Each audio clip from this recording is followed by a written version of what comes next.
নমস্কাৰ, মোৰ নাম শ্ৰী প্ৰহ্লাদ দুৰাগী। মই গহপুৰ উচ্চতম মাধ্যমিক বিদ্যালয়ৰ নৱম শ্ৰেণীৰ ছাত্ৰ। আমাৰ বিকশিত ভাৰতৰ বিদ্যাখণ্ডৰ অধীনত যিকেইটা বিষয় বাছি দিয়া হৈছে তাৰ ভিতৰত আমি আমাৰ প্ৰকল্পটো ভোকেল ফৰ লোকেল অধীনত বাছি লৈছোঁ।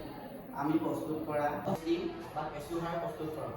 আমি এতিয়া এই প্ৰকল্পটোৰ কাৰণে প্ৰস্তুত কৰা সামগ্ৰীসমূহ হৈছে এই প্ৰকল্পটো প্ৰস্তুত কৰোঁতে ব্যৱহাৰ কৰা সামগ্ৰীসমূহ হ'ল গোবৰ, খেৰ অথবা মেটেকা, কলগছ, এবিধ কেঁচু, কেঁচিনা খেতিকীয়া আৰু এটা ডাঙৰ বৈজ্ঞানিকভাৱে প্ৰস্তুত কৰা টেংক।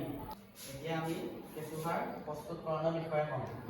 প্ৰথমতে আমি এটা বৈজ্ঞানিকভাৱে টেংক প্ৰস্তুত কৰি লওঁ আৰু সেই টেংকটোৰ বহল 1 মিটাৰ আৰু দীঘল 10 মিটাৰ আৰু উচ্চতা 2 মিটাৰ আৰু সেই টেংকটোৰ কিনাৰত এটা নলা থাকিব আৰু সেই টেংকটোৰ কিনাৰে কিনাৰে নিৰ্দিষ্ট দূৰত্বত কেইটামান ফুটা থাকিব।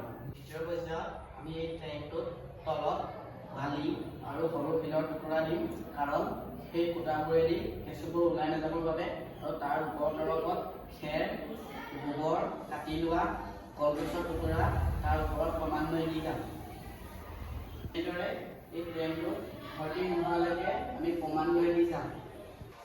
তৃতীয় পৰ্যায়ত আমি সেই টেংকটোৰ ওপৰত যিবোৰ কেঁচু আনিছিলোঁ সেই কেঁচুবোৰ তাৰ ওপৰত দি এখন বস্তাৰে ঢাকি দিম।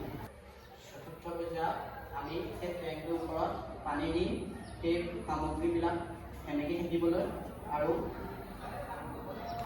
সেই মাজে মাজে টেংকটো লৰাই দিম, উপযুক্ত বতাহ চলাচল কৰে। এতিয়া আমি এই কামটো 2 মাহলৈকে কৰি থাকোঁ। হাৰ্ভেষ্টিং কৰাৰ সপ্তাহৰ আগত আমি পানী দিয়াটো বন্ধ কৰি দিওঁ। আমি কেঁচুসাৰখিনি সংগ্ৰহ কৰোঁতে এটাই লক্ষ্য ৰাখিব লাগিব যে কেঁচুখিনিয়ে ডুব নাপায়। ইয়াত এটা কথাই মন কৰিব লাগিব যে ইয়াত পিঁয়াজৰ বাকলি, আদাৰ বাকলি আৰু প্লাষ্টিক ব্যৱহাৰ নকৰোঁ।